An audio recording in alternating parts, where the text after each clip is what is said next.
U saglasju sa izložbom pod nazivom Čika Paja, koja se održava u Istorijskom domu Jevrema Grujića, koji je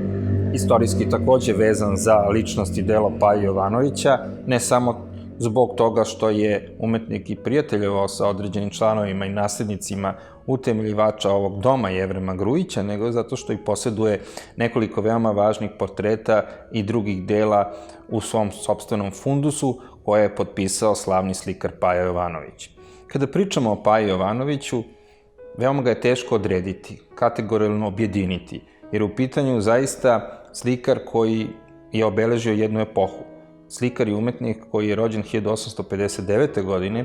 koji je živao skoro čitav vek, zaista je jedna gromadna i stožerna figura evropskog i srpskog slikarstva i uopšte umetničkog života. Ne bez razloga je u novije doba nazivan velikanom epohe, upravo kao i njegov, da tako kažemo, istorijski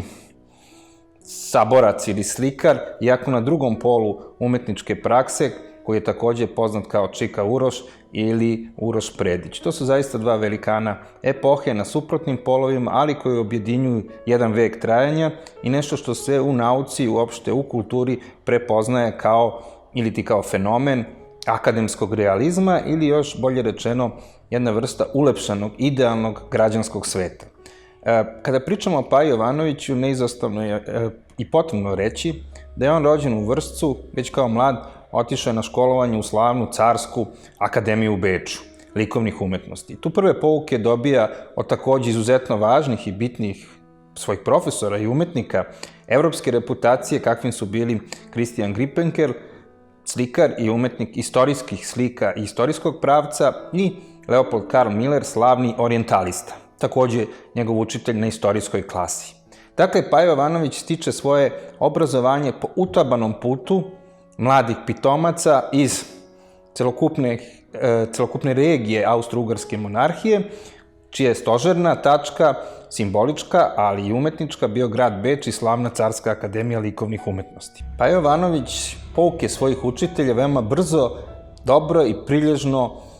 usavršava, neguje i čak u izvesnoj meri postaje takmac svojim profesorima. Već tokom svojih studijskih boravaka i godina u Beču odlazi po tadašnjoj evropskoj modi u predele Balkana, to je Crna Gora i u regionu, i nastoji na terenu pronaći izvorne tipove nečega što se u evropskoj kulturi prepoznaje kao orijentalističko slikarstvo. U to doba orijentalističko slikarstvo je bilo veoma popularno i pomodno širom Evrope, budući da su bogati evropski, da tako kažemo, građani želeli da u svojim domovima vide imaginarnu sliku divljeg, nepatvorenog, izvornog Balkana i uopšte Orijenta, a Balkan je prepoznat kao orijentalno mesto, mesto drugoga u kome žive nesputani ljudi sa svojim primordijalnim, primarnim običajima, puni strasti, čežnje, energije, ljubavi, krvi, osvete, erotike, sve onoga što je bilo zabranjeno visoko elitnoj građanskoj kulturi Evrope. I upravo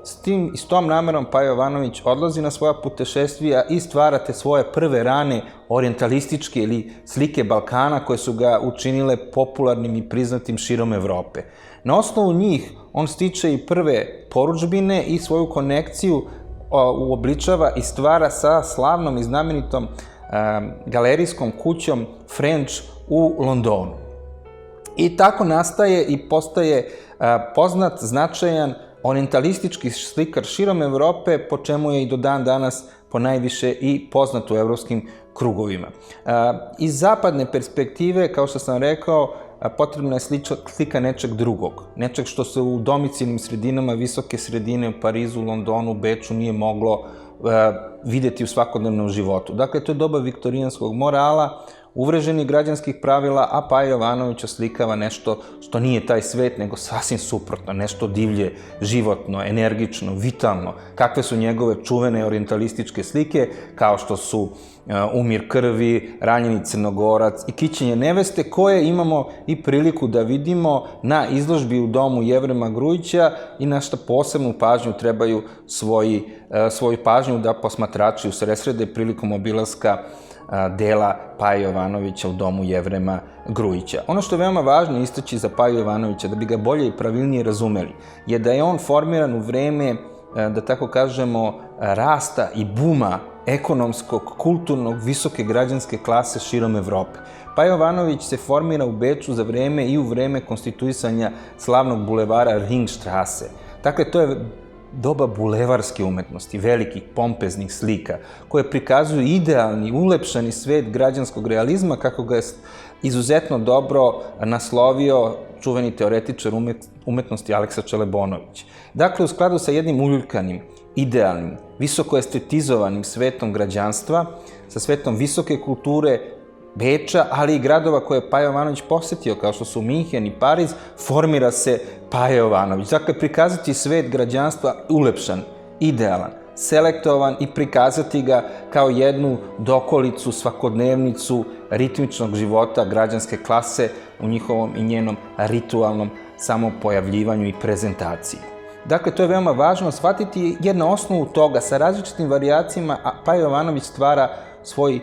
umetnički opus tokom sledećih decenija svog umetničkog rada. Ono što Paja Jovanovića takođe ističe i veoma je važno za njega, da pored, da tako kažemo, nadnacionalnih slika vezanih za evropsku klijentelu i visoki svet građanstva, mahom za portretnu umetnost, Paja Jovanović slika i veliki broj ženskih aktova, ženskih prilika, ili ti postaje slikar ženskog tela. I to ne samo kroz predstavu kanonizovanu njegove supruge Muni, koju je ovekovečio u vidu akta ili u vidu pozemljivanja njenog lika raznolikim mitološkim kompozicijama, nego i u brojnim mitološkim, antičkim kompozicijama u kojima je zapravo na jedan mimikrisan način Paja Jovanović prikazao lepotu ženskog tela, takođe i ulepšanog, takođe idealnog, takođe formiranog na osnovu renesansnih postulata koji su pretrajavali na akademijama, na kojima je on učen i koji su u njegovom slikarskom opusu nastavili da traju. Pošto građanski moral,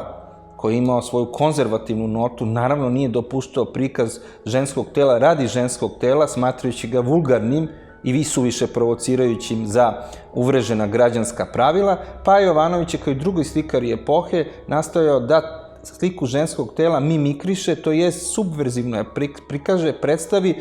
tako što je žensko telo ubacivao u raznolike mitološke teme koje je komponovao, koje je predstavljao i od kojih neke imamo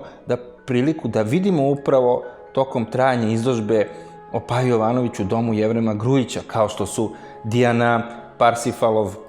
Parsifalova vizija, Parisov sud, Lepa Jelena ili Afrodita. Dakle, niz izuzetno akademski koncipiranih, ustrojenih,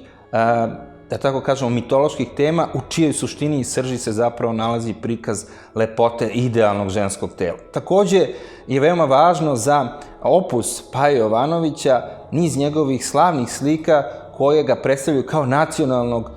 radnika, da tako kažemo, ili umetnika u službi srpske nacije i potonjem i monarhije. Njegove slike Seoba Srba, Krunisanje Dušanovo su postale vremenom i u istorijskom vremenu, a i u naknadnom sećanju ključne kanonske slike u slavu nacije, one koje popularišu moć i slavu nekadašnje srpske monarhije ili savremene srpske države. I tokom vremena i u tom, kao što sam rekao, istorijskom periodu, one su u formi masovne produkcije, oleografija, grafika, litografija, masovno plasirani. Svaka ozbiljnija građanska kuća je trebalo da poseduje na svojim zidovima određenu litografiju ili kakav predložak popularni slavnih uljanih slika kao što su Krunisanje Dušanovo ili Seoba Srba. Takođe, Paja Jovanović je radio i dinastičke portrete koji su veoma važan opus njegovog rada i delovanja, tako da je pored, da tako kažemo, po dužnosti slikanja cara Franje Josifa, jer je Paja Jovanović bio rođeni austro-ugarski podanik, koje slike takođe i portrete u dva vida možemo videti pod okriljem doma Jevrema Grujića, je slikao i portrete srpskih vladara, pogotovo porodice Karađorđević, tokom višedecenijskog napora i truda, gde imamo portrete kralja Petra II, Aleksandra, kraljice Marije, koja će takođe u svojoj veličajnosti jednog glamuroznog veličajnog ženskog vladarskog portreta takođe biti izložen pod svodovima doma Jevrema Grujića i na šta posebno takođe trebaju posetioci da obrate pažnju. Paja Jovanović, kad bi sumirali sad njegov rad i delo, istakli bi da je njegovo delo zaista kompozitno, složeno, veoma raznoliko i da prosto ne može da se sakupi, sublimira u jednu rečenicu, ali ako već moramo to da radimo, zaista ističemo da je on predstavnik jednog visoko estetizovanog, akademsko-realističnog sveta slikarstva koji je prikazivao uljuljkani, idealni svet visoke građanske kulture i da je sjajan jedan reprezentativni presek čitavog njegovog opusa, koji je izuzetno bogat, složen, upravo predstavljen i za vreme trajanja izložbe u domu Jevrema Grujića o Čika Paji, jer zaista na neki način imamo reprezentativne primere i komade iz njegovog opusa koji reprezentuju različite sadržajne faze njegovog dela, kao što smo istakli od građanskih portreta preko orijentalističkih slika do vladarskih reprezentativnih portreta i tako se na neki način završava i zaokružuje priča o ogromnom delu Paje Jovanovića koji kao jednom mikrosvetu, mikrokosmosu biva predstavljen u istorijskom domu Jevrema Grujića koji je tokom svog trajanja, istorijskog pretrajavanja imao aktivne i stvaralačke odnose sa Čika Pajom, koji nije zauvek nazvan Čika Paja, upravo iz razloga kao i njegov, da tako kažemo, kolega s druge strane pola Čika Uroš ili ti Uroš Predić je nazvan jer je upravo bio jedan od, da tako kažemo, Beograđana, pogotovo tokom posljednjih decenija svog života i stekao je taj naziv iz Milošte nazvan Čika Paja kao jedan stvaralac koji je ostavio neizbrisiv trag u evropskoj kulturi, ali i u srpskoj nacionalnoj likovnoj povesnici. Otuda stoga možemo zaključiti da je Paja Jovanović ostavio neizbrisiv trag u evropskoj kulturi, da je postao jedan od najcenjenijih, ako ne i najcenjeniji srpski slikar na teritoriji današnje i ondašnje Evrope, ali da je takođe kroz svoj patriotski rad i dinastičke slike postao jedan od ključnih protagonista angažovanog delovanja i viđenja srpske monarhije i srpske nacionalne povesnice i na neki način je postao jedna vrsta likovnog, piktoralnog naratora slavne nacionalne prošlosti i otuda je njegov uloga i njegov značaj u kulturi srpskoj od neizbrisivog traga i značaja.